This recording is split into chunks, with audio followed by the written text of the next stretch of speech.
Muy bien. Continuemos entonces. Déjenme ver para aceptarles. Ya, vamos a ejemplificar en este caso un poquito más para poder diferenciar cuáles serían los juicios racionalistas basados en los juicios a priori, cuáles serían los juicios empiristas basados en los juicios sintéticos, que serían en este caso los juicios a posteriori. Voy a dar otro ejemplo, ¿ya? Muy bien. Como juicio analítico, yo diría, por ejemplo, que el cuadrado tiene 4 lados, ¿sí? Yo lo conozco, ¿no es cierto? Porque se sabe razonando. Ahora, como juicio a posteriori, yo diría,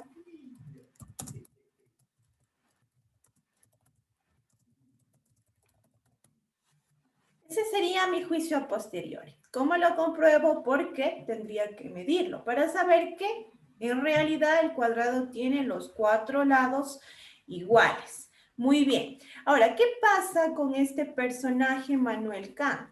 Manuel Kant nos propone unir dos tipos de juicios, es decir, nos propone un nuevo tipo de juicio en este caso. Nos propone un juicio que tiene que ser a la vez sintético y a la vez a priori. Es decir, a más de que sea universal y de que sea necesario, nos brinde un nuevo conocimiento, ¿sí? Entonces, déjenme. Muy bien.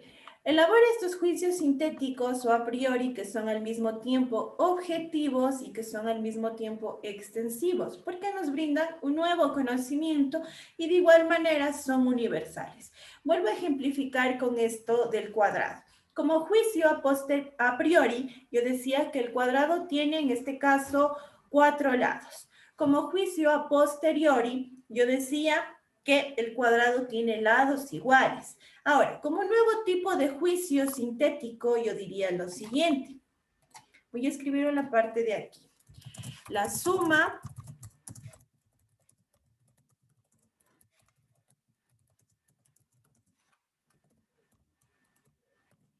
ese sería mi nuevo juicio. Es a la vez, en este caso, nos amplía la información y es a la vez universal, ¿sí? En este caso tenemos una nueva información en base ya a los dos tipos de juicios que previamente se han explicado, ¿sí? ¿Preguntas hasta ahí? ¿No? Ya. Muy bien, si no hay dudas, continuemos. Luego, asimismo, decimos que tenemos nuevos tipos de juicios que, como les comento, al mismo tiempo son objetivos y son extensivos. ¿Qué nos dicen este aspecto? Por ejemplo, 7 más 5 es igual a 12. Otro ejemplo, los tres ángulos de un triángulo suman 180. Y otro ejemplo, que todo lo que comienza tiene que tener una causa, hablando del principio de causalidad, ¿verdad?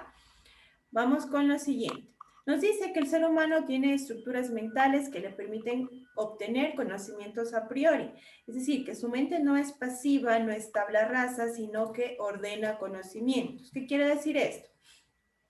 Así, mientras que antes el ser humano conocía el mundo adecuándose a él, Kant originó algo nuevo, lo denominaban un nuevo giro copernicano, como lo escucharon en el video, un nuevo giro copernicano.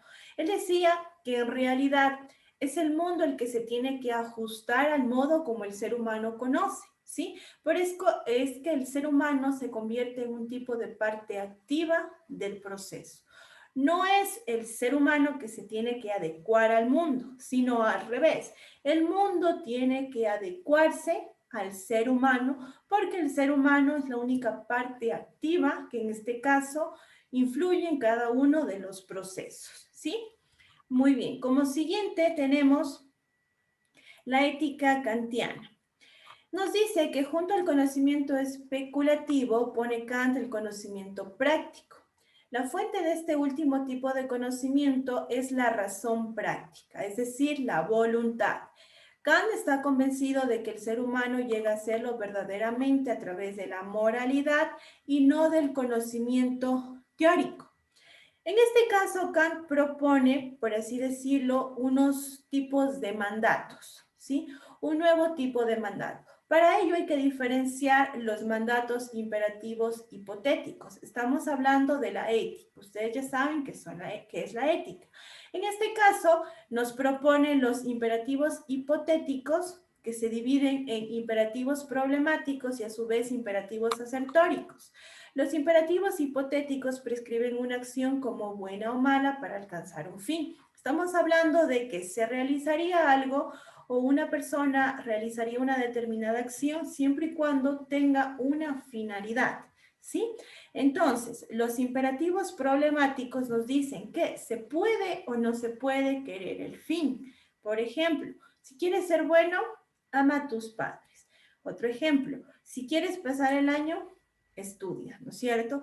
Entonces, vamos a estar orientados en que si vamos a querer como personas que nuestras acciones nos den o no el fin o el objetivo que nosotros estamos buscando, ¿sí?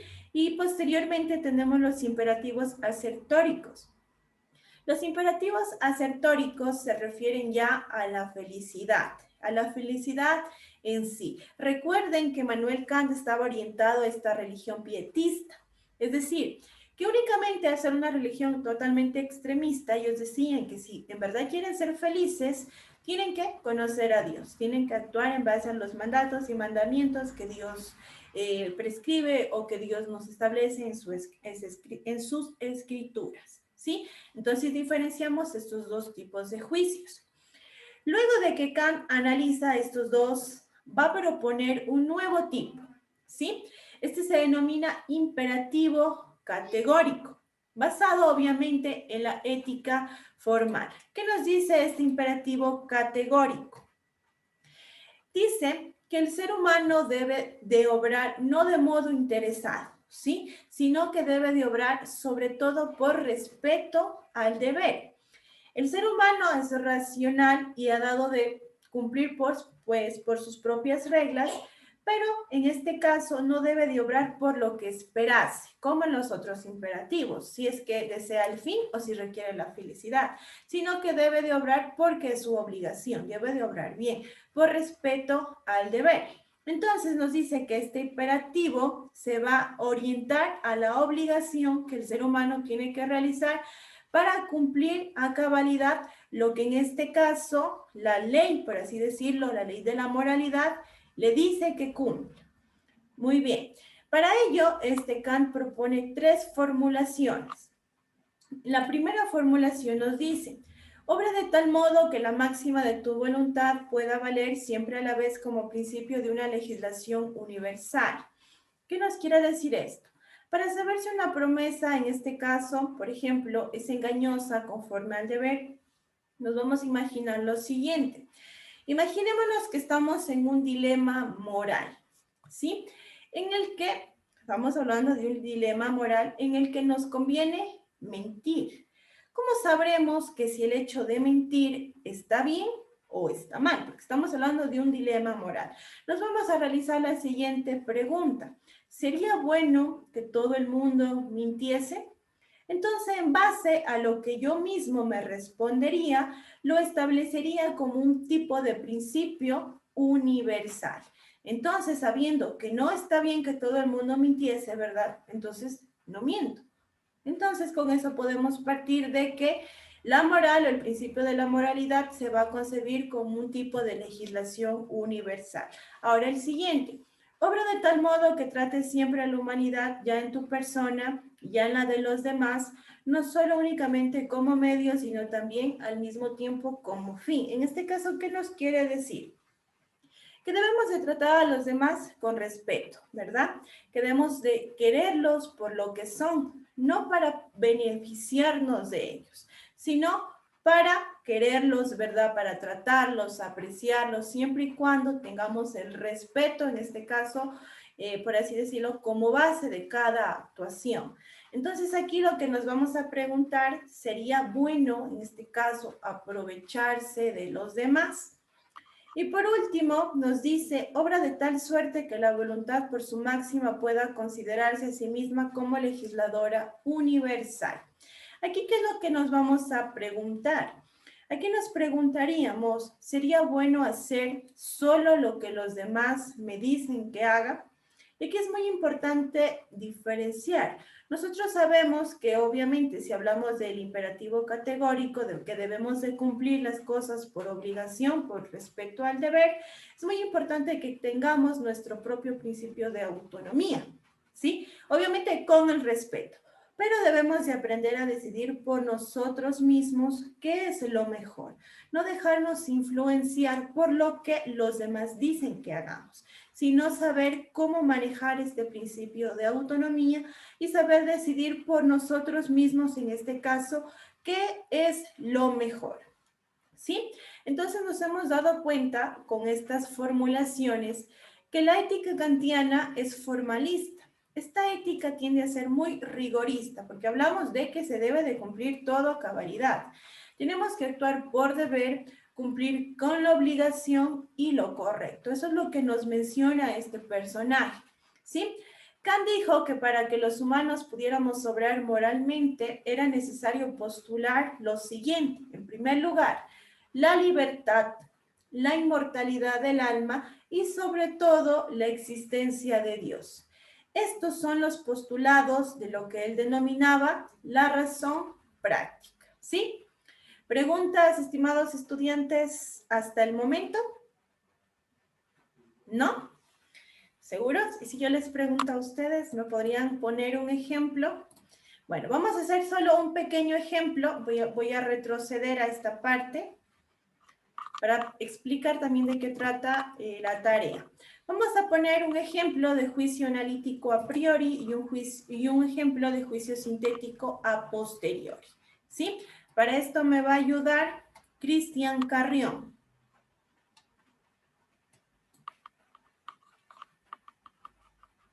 A ver, Cristian, ¿sí me está escuchando?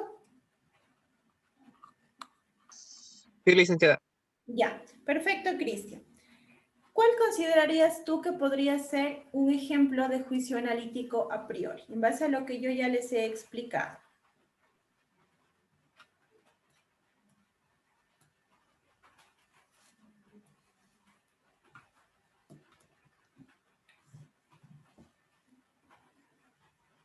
A ver.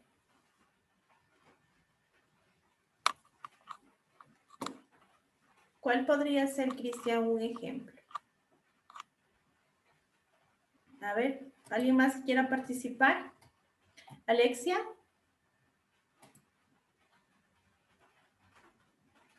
No tengan vergüenza. Si nos equivocamos, no pasa nada. Aquí volvemos a explicar y formulamos un nuevo ejemplo. No hay ningún problema. A ver, Lida. No lo entendí esa parte. No me entendieron. A ver, yo diciéndoles que me digan si no me entienden. El neumático es redondo. Ya. O circular, circular sería. Ya, el neumático es circular. Con el mismo juicio a priori, transfórmelo a juicio a posteriori. El neumático es de color negro. Ya, perfecto. ¿Cómo sé que es de color negro? Porque necesariamente tengo que evidenciarlo con alguno de mis sentidos, necesariamente, no por lógica, sino que necesariamente tengo que evidenciarlo por mis sentidos. Vuelvo a explicar esta parte a aquellas personas que no me comprendieron, ¿ya?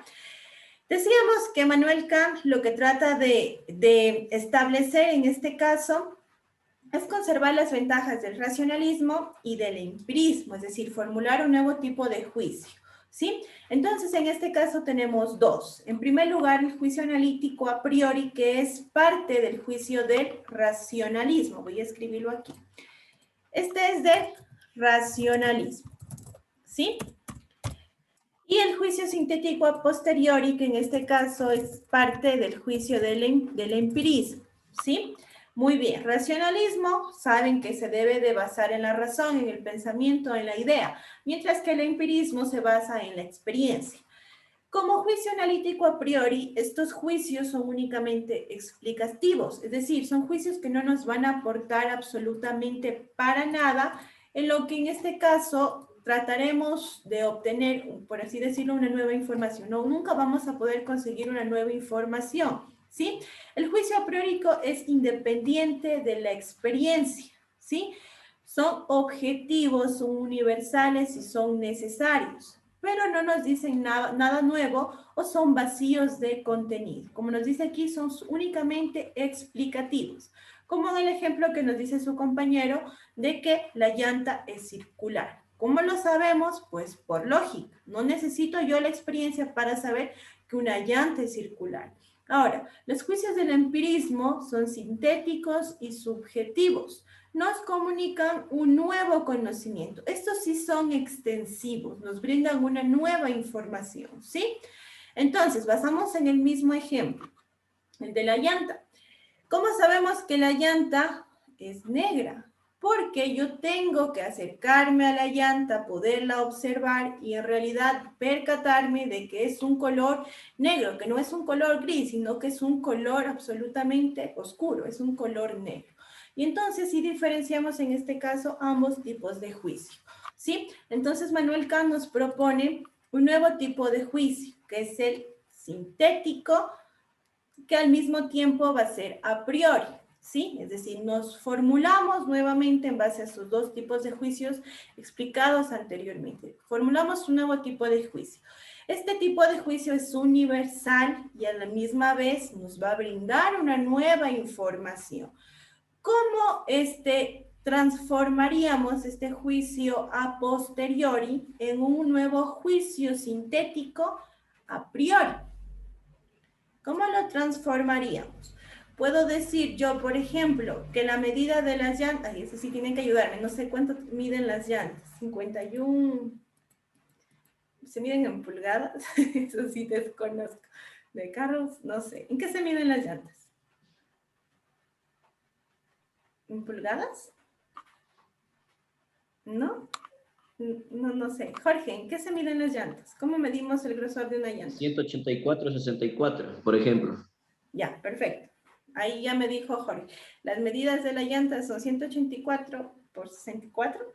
Entonces, hemos formulado un nuevo tipo de juicio, que a la vez es universal y que a la vez me brinda una nueva información. ¿Sí? ¿Entendido hasta ahí?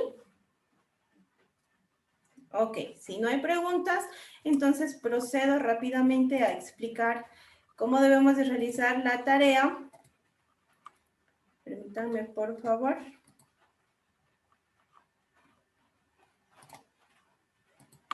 Espérame que se me cargue rápidamente.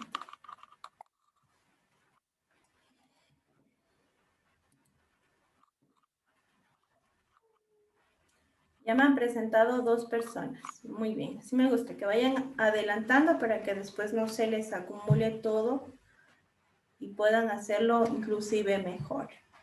Les comento algo rápidamente. He estado revisando tareas anteriores de las asignaturas y pasa mucho que me suben un archivo que es vacío o que yo no puedo ingresar. No sé qué sucede, tal vez está mal cargado y yo les he puesto ahí en los comentarios que lo vuelvan a subir. Si no me lo suben, no les puedo calificar nada. Así que por favor, aquellas personas que yo les he comentado, que suban de nuevo el archivo, vuélvanmelo a cargar para poderles revisar, porque si no, se quedan sin actividad. No hay nada que calificar. A ver, procedo a compartir. Muy bien, eso es lo que tenemos que realizar. En primer lugar, vamos a responder las siguientes preguntas. ¿Qué es un prejuicio? ¿Se debe afirmar algo sin tener experiencia al respecto? Vamos a investigar qué significa la expresión a priori, ¿sí? Y vamos a reflexionar sobre los siguientes enunciados. Las ciencias son fregadas, las matemáticas no sirven para nada y los colegios particulares son más frescos. ¿Por qué considerarían ustedes que estos juicios son juicios a priori? ¿Por qué? ¿Sí? ¿Por qué consideran que las ciencias son fregadas? Sería un juicio a priori. ¿Por qué las matemáticas no sirven para nada? ¿Por qué sería un juicio a priori? Y por último, vamos a investigar un poquito más acerca del imperativo categórico kantiano, que es lo que expliqué al final, acerca de la ética, ¿sí? Y vamos a extender un poquito más nuestro conocimiento. Eso es lo que vamos a realizar. Por favor, para que vayan trabajando estas actividades y como les digo, por favor revisen antes de subir el archivo, vean que se les ha cargado y sobre todo que se abre para evitarnos estos inconvenientes, ¿ok? Muy bien. Bueno, entonces ya nos podemos despedir. Les deseo una bonita noche y nos vemos pues en la clase de lengua y literatura del día de mañana. Cuídense mucho, estimados estudiantes. Hasta mañana.